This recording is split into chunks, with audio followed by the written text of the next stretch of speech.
call driving carpool and banging your Pilates instructors to fill the empty voids in your life? We'll see who gets the last laugh.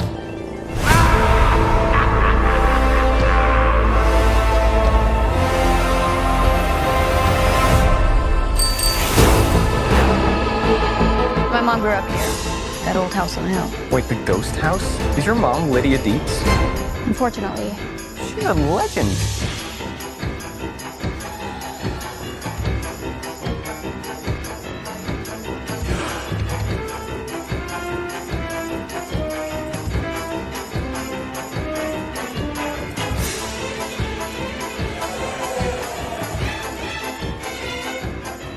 Hey there movie buffs, time for another review of a recently released title. And this time I'll be covering the Lego sequel that has been 30 plus years in the making, Beetlejuice, a title so nice its author had to name it twice. Viewers beware, spoilers ahead, so if you haven't seen the movie yet, add this video to your queue and head out to the cinema. In Beetlejuice, Lydia Dietz, played by Winona Ryder, now an adult and mother to her daughter Astrid, played by Jenna Ortega, continues her peculiar connection to the afterlife. Lydia is the host of a ghost-themed television show called Ghost House, where she explores supernatural phenomena.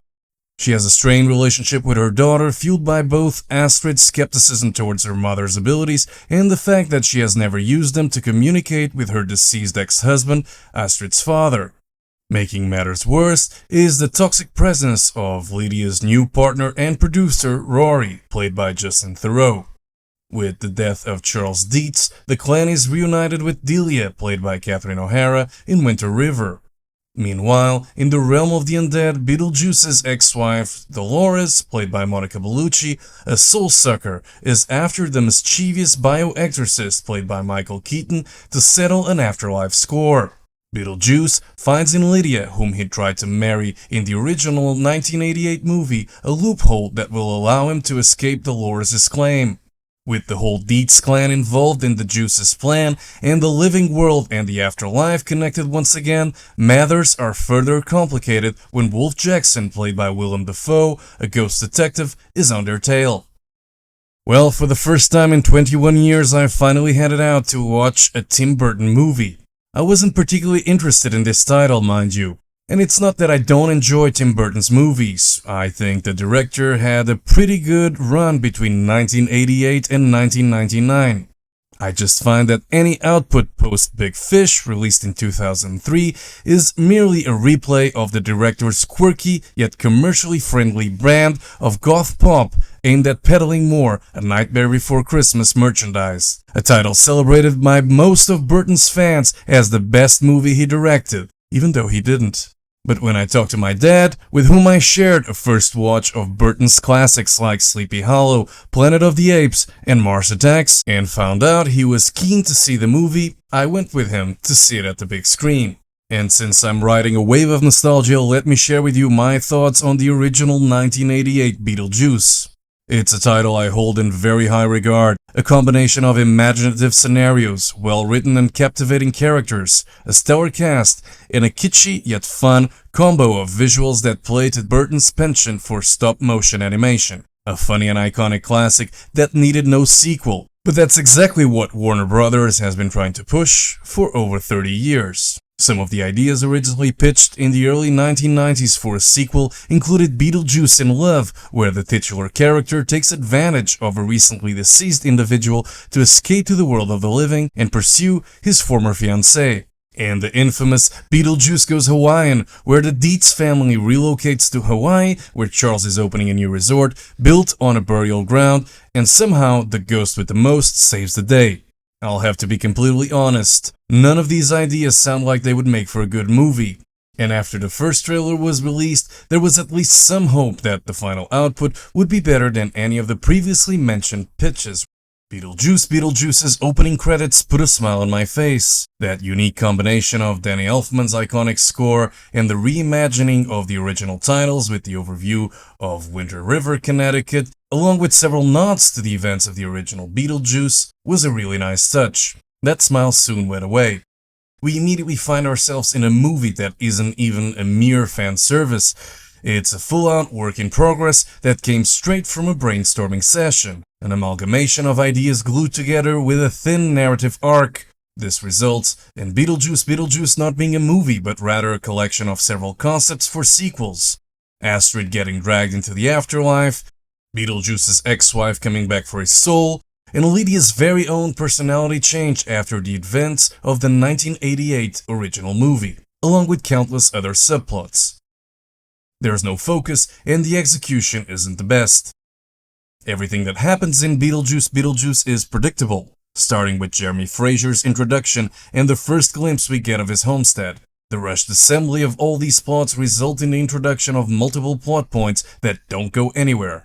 There's a missed opportunity to explore the deeper emotional side of that gloomy topic known as the afterlife, and an even bigger miss as the movie never deals with the reason why Lydia couldn't see the ghost of Astrid's father. A perfect starting point to deal with the ramifications of grief. Still on predictability, I'll give Burton and his creative team credit. They were able to give Warner Brothers and PC Culture a big f*** off and deliver a solid tribute to a convicted pedophile. Beetlejuice is Jeffrey Jones's career highlight in over 20 years, and he wasn't even in the movie. But back to the movie's main plot issues. To fill out the innumerable narratives, Burton and company brought on a bunch of new characters, only half of which work. Monica Bellucci's Dolores is the weakest and most annoying one, a character that does very little to advance the plot and is reduced to a mere cameo that channels Lara Flynn Boyle's Serlina from Men in Black 2. You know when you need to compare anything to Men in Black 2 that it can't be a good sign. I wonder why Monica Bellucci is in this movie.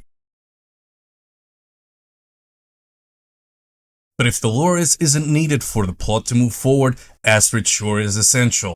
Too bad the role is filled by Jenna Ortega, who plays the role of Astrid like she does every other character in any movie she starred in.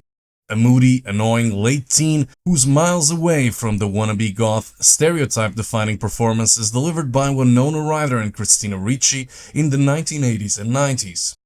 Her acting is unconvincing, and there's no real chemistry between her and the rest of the female members of the Dietz clan. Justin Theroux, on the other hand, shines as Rory, a love interest that also works as a callback to Otto, Lydia Dietz's interior designer from the original movie. Theroux brings his douchebag A-game as he gives us a new age, eyeliner-wearing weirdo that embodies modern-day hypocrisy in a great and satisfying way. Willem Dafoe's Wolf Jackson is also a welcoming addition as the Afterlife's law enforcer who was actually a B-movie star when he was alive. Dafoe plays the role like he's having a blast with all the campiness and stereotypes that come with it. And what to say of Michael Keaton, Winona Ryder and Catherine O'Hara, the returning members of the original. They're all great as usual. No more, no less. It's a shame they didn't have better material to work with, but the three actors, who have since the original built stellar bodies of work, are simply fantastic, providing a well-calibrated mix of original throwbacks and proper character development. And it's when the movie goes for this balance between old and new that Beetlejuice is at its best. The world-building exercise that uses the original sets as starting points is great, but we seem to find Burton sucked into the first boring narrative black hole that pops around the corner. Case in point, the useless and pointless Soul Train recurring skit. Also, the less said about the dreadful lip-sync rendition of MacArthur Park, the better. These sequences take up precious airtime and find the director depriving his work and the audience of a deeper emotional engagement with the movie. The original was a straightforward story with zany visuals and a heart. I'm not saying the sequel should have gone fully existentialist a la Ingmar Bergman, but as it stands, it's very unsatisfying, and pardon the pun, soulless. And yes, the title was supposed to be fun, and I had some whilst watching it, but not a lot. The sequel simply doesn't showcase the desired levels of wit and high spirits that made the original a bona fide hit. There was also no need to shoehorn homages to Mario Bava, David Cronenberg, and the I Can Spot It from a Million Miles Away dream sequence lifted directed from 1976's Carrie. Burton is better than this and doesn't require this creative crutch to tell a story. Mildly entertaining and extremely predictable, Beetlejuice reminds us how true Pet Sematari's axiom really is. When it comes to Lego sequels, that is better. Perhaps we should take comfort in knowing that Burton has given us some great movies, even if it seems as if he has somewhat lost his spark. But with an opening weekend of over $110 million in the US alone, making Beetlejuice Burton's best opening weekend in over 14 years, the director may soon find his mojo once again and go back to deliver the goods.